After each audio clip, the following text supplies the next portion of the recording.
The goal of the stretch is not to provide muscle tension or resistance. Therefore, under your AIS practitioner, expect that the stretch is not painful.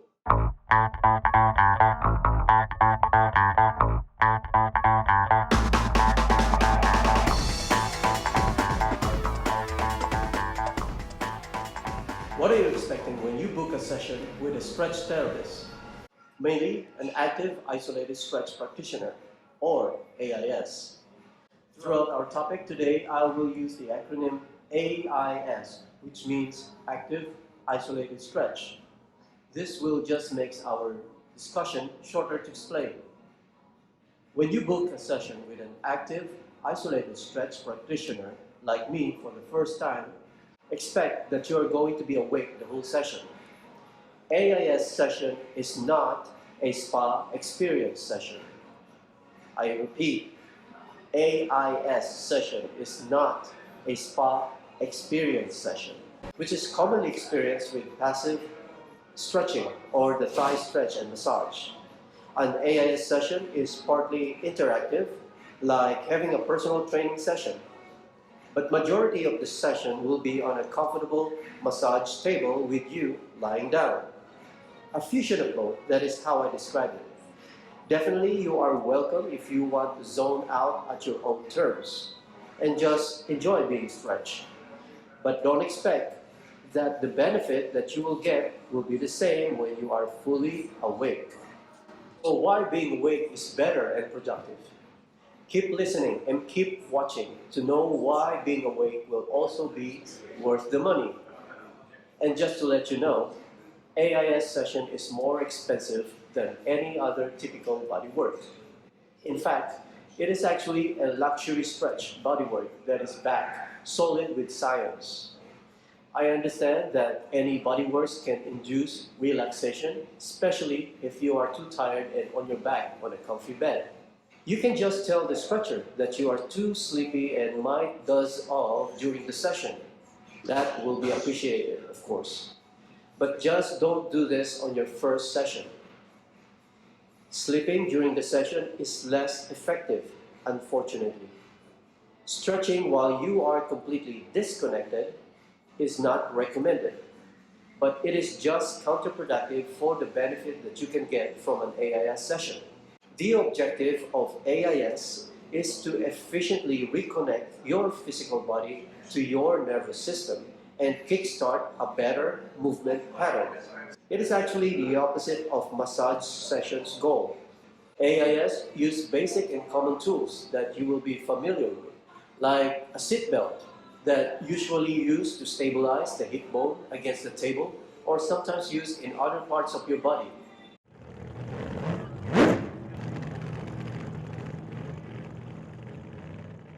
You are not in your car. Your stretch therapist will be the one to put your seatbelt. Other types of rope or belt might be used as well, like a yoga belt, for example. A common pillow and a bolster for comfort, but rarely that it will be made of cotton. Usually, it will be the same material as the massage table lining. Therefore, the table is hygienically cleaned with disinfectant as you go instead of changing a bed sheet. Towel is used for soft cushioning when it is necessary, like the belt on your hip with the towel as cushion for your stretch. Some will use a custom-made padding together with the belt. No oils or other lubricant is used. If the space is bigger and more than one stretch therapist is working, most of the times the studio will be an open floor. Depending on the amount of space, they might have structured division to make the sessions semi-private. What you need to wear needs to be comfortable and stretchy, since any discomfort from tight clothing will affect the stretch goal. Simple history taking and assessment will be done quickly on you for safety purposes. Goals and expected result will be discussed as the therapist walk you through the stretch. Expect the stretch to be a workout-like repetition. Can be as low as 4 reps or as high as 10 reps. A short pause or 2-second stretch hold is applied instead of the usual continuous static stretching. The 2-second stretch hold will reduce the bounce or ballistic stretch application in each repetition. And the short pause serves as a soft tissue stretch moment where progression is applied gradually to gain more length and range of motion. The goal of the stretch is not to provide muscle tension or resistance. Therefore, under your AIS practitioner, expect that the stretch is not painful. With verbal instruction and feedback, it should be challenging stretch for you. No challenge, no result. Remember that phrase. A tolerable irritation coming from the stretch pressure should be expected. But do expect that you will move along with the sum of the stretches. But the amount of work and effort will be very low.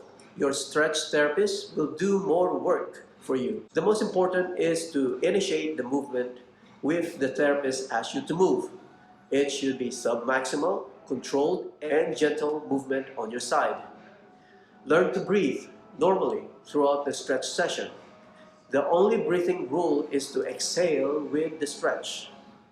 Common habit and mistake is holding your breath. If breathing timing is a problem, then just keep breathing throughout the stretch repetition.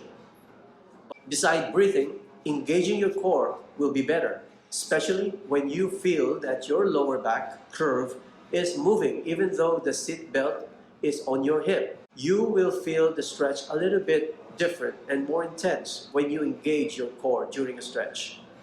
For those of you who are not able to understand how to engage your core, just imagine that you are wearing a tight pants throughout the stretching sensation moment. So if you have a goal to fulfill, your objective is not just increasing your flexibility. I completely understand that you grew up with this idea, stretch to increase flexibility. But this is just very shallow and general meaning with having a stretch session. Approaching your stretch the smart way actually will have a huge and profound effect to your health and well-being. So how actually does an AIS practitioner deliver the process of a healthy goal and a healthy result-oriented stretch session? The assessment and evaluation does not start on how far can you reach. Like the typical toe touch reach test, this is not really the most important objective, which you thought it would be. Then, what is the most important objective to consider during a stretch session? This is the overall balance of your range of motion in relation to each other is what matters most. The initial objective is to identify any imbalance in range of motion. This approach will immediately address the common aches and pain in your body. Your daily physical performance will be better and you will have a faster recovery as well. Let me give you an example to help you understand further. This is actually a bonus. This is an important knowledge to be able to manage your physical health and at the same time a solid base reason why you need to be in balanced alignment. So let's get started and listen carefully. A common imbalance in mechanical length for right-handed subject is that left hip flexor is shorter than the right flexor. It means that the front thigh is uneven mechanically, so your left thigh is shorter. So if the left thigh is shorter, the left thigh cannot move backward as much as the right thigh. This lopsidedness of the body promotes uneven force that lead to chronic injury. So our role as an AIS practitioner is to stretch and train your left hip flexor to catch up with the right hip. This will restore your natural balance and physical health. So the goal for extreme flexibility is an advanced stage for AIS practitioner and definitely not something to do with physical health. As you are being stretched, you will also notice that stretching will be felt in each segment or group of muscle of the body, just like doing a bodybuilding exercise where each muscle is emphasized. Instead of the usual multiple joint stretching common in thigh stretch, yoga, or what they call the fascial stretch therapy, isolating your body segmentally creates better evenness of length and reduces resistance by approaching the line of stress in the muscle or the fiber orientation, which is impossible if done with multi-jointed stretch. Multi-jointed stretch is sometimes called the functional flexibility or stretching. And a functional flexibility or stretching works better only if you are more than 50% of your ideal range of motion. The stretch will be felt and experienced deeper than the stretching by yourself. One-on-one assisted stretching is not the same with self-stretching. You cannot duplicate one-on-one assisted stretching by doing a self-stretching. The physical effort you use in self-stretching limits the potential of your body to elongate further. Interestingly, the more inflexible and tighter you are, the harder for you to do your own stretch. The more involved and engaged your muscle to the movement, the more resistance to stretch you produce. So you will produce more cringing face and expect more soreness afterwards. If you feel that you are more inflexible than other people, self-stretching still have the benefit though. This complements your one-on-one assisted session. Self-stretching roles is to support and maintain what had been restored from a deep stretching. So one-on-one assisted stretching is your game changer. It is your ultimate weapon to optimize your physical well-being, either a recovery from moving like an elderly or from being professionally chair-bound. For wannabe athlete, or if you're a competitive type person, then one-on-one assisted stretch will give you that added edge to your performance. In fact, AIS was claimed as one of the secret stretch modality during the 80s to 90s Olympic Games. I did see one old video where athletes were stretching behind the scene. And it's definitely not the typical long duration stretching or the static stretch. Believe it or not, in my bodywork practice for more than 10 years using AIS as core modality, it works really well. Thank you for listening. This is James Lee. I am an active, isolated stretch practitioner.